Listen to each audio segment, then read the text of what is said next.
We never had any kind of relationship. She and her brother disowned their mom for dating me, and went to live with her paternal grandparents. Last I saw of them was at the funeral where they made a big scene about not wanting me there, talking about how I'm a terrible person that stole their mother from them. It was my fault she was dead, and a lot of other things. They also raised hell about the will, which is a whole other can of worms. That was 2 years ago, and I've moved on. Recently, however, she has tried to reach out to me through email, wanting to have a relationship. She says she is sorry about the past and that I'm the only family she has left, and it is time we get to know each other. I told her I was not interested and to not contact me again. However, this week she showed up at my door. No clue how she got my address, wanting to talk. She said that since her brother died, she had an awakening and deeply regretted how she acted. I told her she had no right to ask this of me now, that she was a decade too late, and that although I won't hold her behavior as a teenager against her, I also couldn't forgive her for how she treated her mother, and to leave me the duck alone, or I'd be going to the cops for harassment.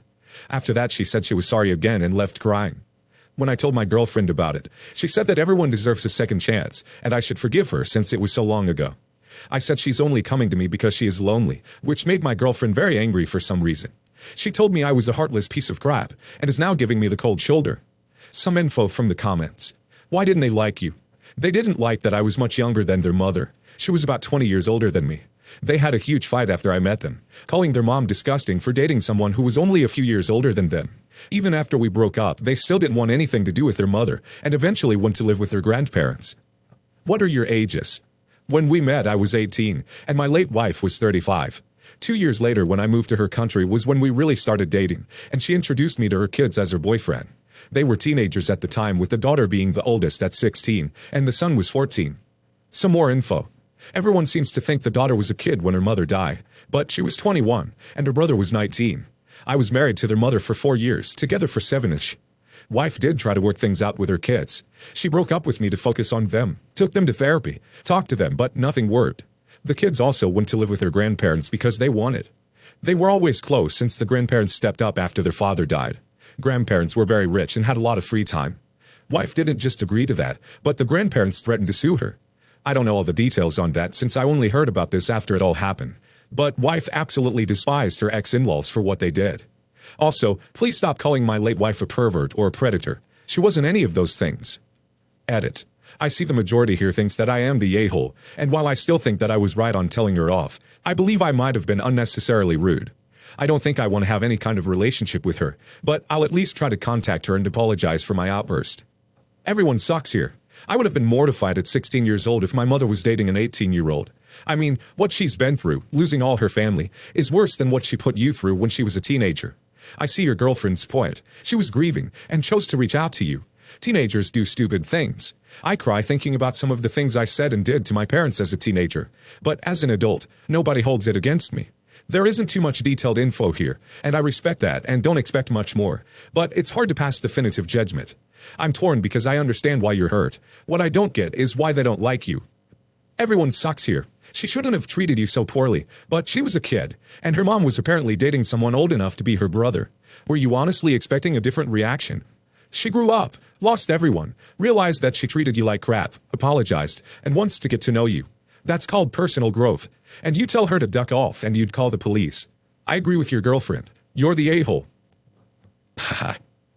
I have several cousins who ducking hate my guts right now, 'cause of my dead great-uncle. I'm a 19-year-old female, just got my military contract a year ago, and have just been kind of bouncing around for a while. My great-uncle was a 76-year-old man, and is the greatest man to ever live. So, apparently, my uncle has been sick for a while, but didn't tell anyone. He had cancer, and instead of treatment, he wanted to ride it out like a G. I never knew this, and just kept visiting him, since I knew he was older and helped him out when I wasn't working. Cleaning up his house, taking the dogs to the vet, and other simple stuff when I had time, or would pay for services. He died peacefully in his sleep, but when they read the will, he made me the sole inheritor of everything. His inheritance is worth well over 5.4 mil, not including the house that are now in my name. I honestly didn't know he was wealthy at all, since he just sort of lived in this dirt trailer in the middle of nowhere. He has 6 kids that are all grown up, and his wife, my aunt, died 2 years ago. He wrote a letter with his will, and while I won't type out most of it, pretty much ripping down his kids and called them money-hungry bees that didn't deserve the dog crap in his yard, and called his only daughter, my cousin, a horse-faced W that has children pretty much marching out her legs as much as guys go into them, along with so many more insults that made the lawyer blush. So I inherited everything, and planning his funeral, which is just cremation and dumping his ashes in the Rocky Mountains.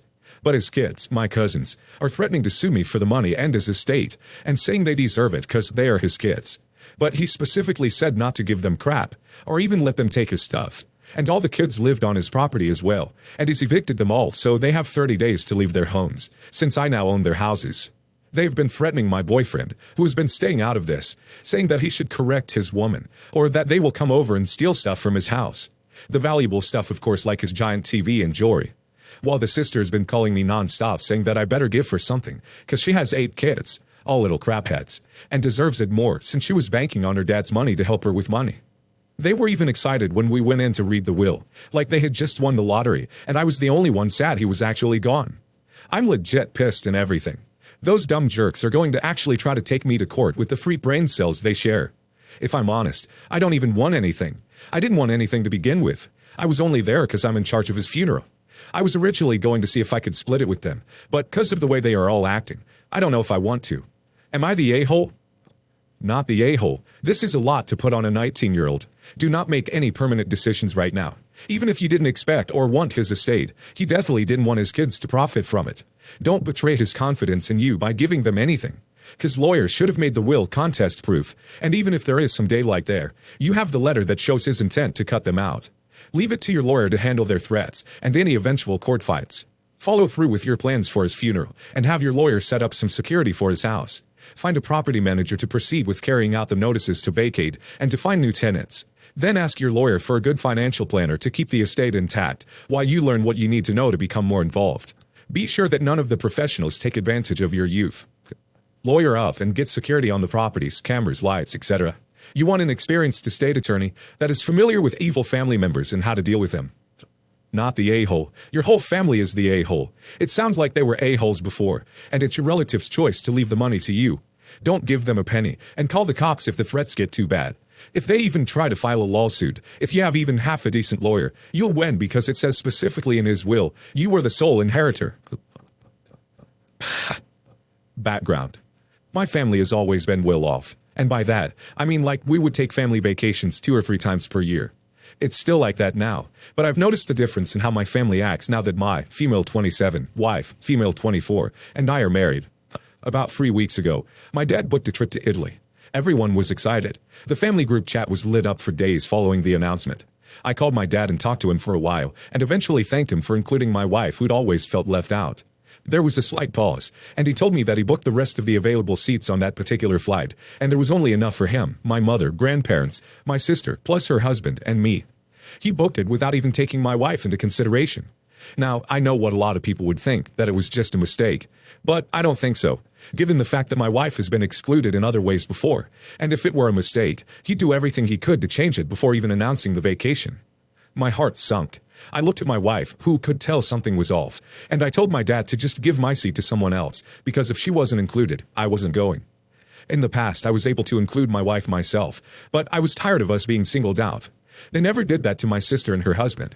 They've always included them as a couple. But when it comes to my wife and I, we've always had to figure our own way into the mix, as if we weren't to be taken seriously. I'm not doing that now, and I drew the hard line in the sand this time. This man had the audacity to say that her and I could book our own flight and just, meet them there. I simply said absolutely not, then hung up. Needless to say, my wife was in tears. She was upset, but she was glad that I was sticking by her. A couple days went by, and we decided to go on our own vacation to a much humbler location. Large rental cabin, with her family, who were all downright amazing.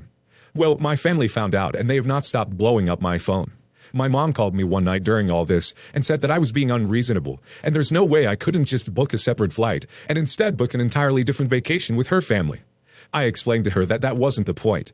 That the point was that they have excluded my wife from every family-related event ever since we got married, which always put me in the position to fix it. My mom basically called me crazy, and that I was overthinking a simple mistake on my dad's part. For some reason, I'm starting to think that maybe I am overthinking it, and that I should just talk with my dad to see if excluding my wife was intentional, which was another point my mom brought up. Am I the a-hole? Not the a-hole. You're not overthinking it. They're trying to gaslight you, so word doesn't get out about slighting your wife on several occasions. They look petty as duck, and they know it. Not the a-hole. If it was just an honest mistake on Dad's side, why didn't he apologize and offer to fix it? No way, that was not on purpose. And calling it overthinking is a pretty common gaslighting tactic by narcissists. You did the right thing, and I hope you'll have a great time with your wife's family. Yours doesn't deserve you. Edited to add. Could your family have reasons to treat your marriage as less than? If so, they are even bigger a-holes. Either way, you did nothing wrong. Okay, so my family is well off financially mainly because of generational inheritance. It started with my great-grandfather, mom's side, who owned a bunch of properties and land. Over time, investments kept getting bigger and bigger, and then one of the plots of land was sold for a lot of money, for suburban neighborhoods to be built. We're talking like a mile of land. My family has had steady high income ever since I was born, and I think their deal is the fact that I married a woman, and we're not planning on having a family to pass down anything to. But my sister and her husband have been actively trying to have kids for the past year now, and every time they're around, my parents talk inheritance to some degree. That's just my suspicion, and my wife backs me on it. I feel like when my parents are eventually gone, crap's gonna get ugly. Not the a-hole. Your dad did it on purpose. You did exactly right. Spend time with people who will appreciate your family, not just you. Your parents can be included when they can be respectful to your spouse, and you tell anyone who brings it up in no uncertain terms that exactly. Ha. I, 37 female, have been married to my husband, 40 male, for 6 years. We have a 4-year-old daughter together, and I have a 12-year-old from previous relationship, and my husband has an 18-year-old daughter, Mia, from a previous relationship. Mia and I never got along good. I tried my best, but to be honest, my husband has a spiteful ex who filled Mia's head with lies about me. This resulting in Mia and I butting heads often. Along with that, we only got Mia on weekends due to my husband's busy work schedule, and as she got older, she'd rather be with friends. She never really bonded with either of our other children. Mia needed extra money for summer, and we needed a sitter since we would not have childcare for the summer, so we made an arrangement. We needed help watching the children and cleaning and cooking while we worked. We paid her a bit extra because our 4-year-old is still learning with the toilet and needs extra help. The first few days went well, and she was paid as agreed. The next days came by, and I started noticing Mia wasn't cleaning up as she was requested. In fact, the house was messier than when we left. We don't expect just her to clean, but to attend to things our other children were too young to do, which we paid her for. Our 4-year-old is transitioning out of pull-ups, because he does still have some accidents, and I noticed he had a rash, and my 12-year-old admitted to me that Mia didn't listen when he said he had to go potty, and my 12-year-old helped change him. I spoke to Mia about this, and she was very apologetic. The final stroll was 2 days ago. I came home late, and Mia was sleeping, and my 12-year-old said she was really hungry that Mia forgot to make dinner. After a long talk with my husband, we decided not to pay her for this week. My husband and I told her this, and she was furious. She said we wasted her time and that she should at least be paid because she tried her best. I explained that she didn't try her best, and she was irresponsible. She said she still put her time in and deserves to get paid. We told her that we wouldn't be, and that was final. She called us huge a-holes for withholding her payment and accused me of giving my husband the idea to. She didn't clean correctly or follow any of our directions to get paid even after being talked to. Am I the a-hole? You're the a-hole. If a boss fires an employee, they don't get to refuse to pay them for the previous week. They can fire them on the spot, but the employee still gets paid for the time they were at work. Period. You don't pay her for an entire week of falling asleep? Was there a reason the 12-year-old didn't wake her? Out of curiosity, what are you paying her for babysitting 2 children, cooking, cleaning the house, and potty training a 4-year-old? At 18, if she did not have experience with kids, she may be on a learning curve. You're the a-hole. If you don't like her work, you should have fired her. Instead, you had her continue working the whole week. You over. Also, what are things around your household that your 12-year-old is not old enough to do, but your 18-year-old is? Why can't the 12-year-old make his own food? No wonder she doesn't like you. Your husband is equally as sucky for signing off on this. I feel so gaslighted about the whole situation, so please let me know if I'm in the wrong here. I, male 30, have a wife, female 25, Alyssa, and we have 4 kids together, and they're all girls. Female 6, female 4, female 4, and female 2. All of my daughters are currently a part of beauty pageants, and Will, my wife and I come to realize, is a stage mom. I'm not over-exaggerating when I say we spend probably $100,000 a year on pageants for our daughters. I know it's ridiculous, but happy wife, happy life. But recently I'm not really liking the girls being in pageants. It's because I hate some of the glitz pageants she puts them in, and she makes them look 35. And I also don't think it's healthy for our daughters to compete against each other, especially my twin girls. Because, well, she doesn't see it. But when they lose, you can tell they're really hurt. When I bring this up to my wife and voice my concerns, she shuts it down and says, well, I was in these pageants since I was 10 months old, and I'm just fine, and it blessed me with a lot of opportunities, like pay for my college. Or are the girls one day as you learn you can't always win, and plus it teaches them to be humble? I personally believe there's better ways to do so. What really did it for me is I kinda eavesdropped on my wife practicing with my eldest. And my eldest did not want to practice anymore. And I overheard my wife bribing my daughter with $100 if she kept practicing. And of course my eldest did. I confronted my wife about this later, and she told me that I just didn't understand and that it's to motivate her. I then accused my wife that she is living vicariously through our daughter, and that it's getting out of hand now. My wife has now been giving me the cold shoulder these past couple of days, and I'm starting to feel bad. I'm starting to think maybe I don't understand it, and that I'm being too much of a dad. So I'm wondering, am I the a-hole here, and should I just apologize to my wife? Not the a-hole. Your wife is vicariously living through your daughters. I really wish beauty pageants didn't exist, and it really upsets me when people put makeup on the kids participating, like they aren't beautiful enough in their natural state. You guys need to get into some counseling, and she needs therapy. It's one thing to do it once a year or something for fun, but this is ridiculous. Getting help now may save your children resentment in the future.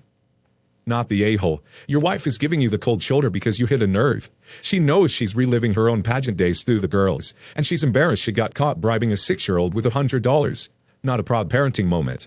Personally, I think the pageant life is a murky world to be pushing your very young daughters into, and you need to decide together if you want to continue. You're the a-hole for waiting this long to step in. You didn't know how your kids were being treated, and you didn't realize how much money was being dropped? It's time to step up. Your wife is spending college fund, house down payment level money, and making your kids her little Barbie dolls. Not the a-hole.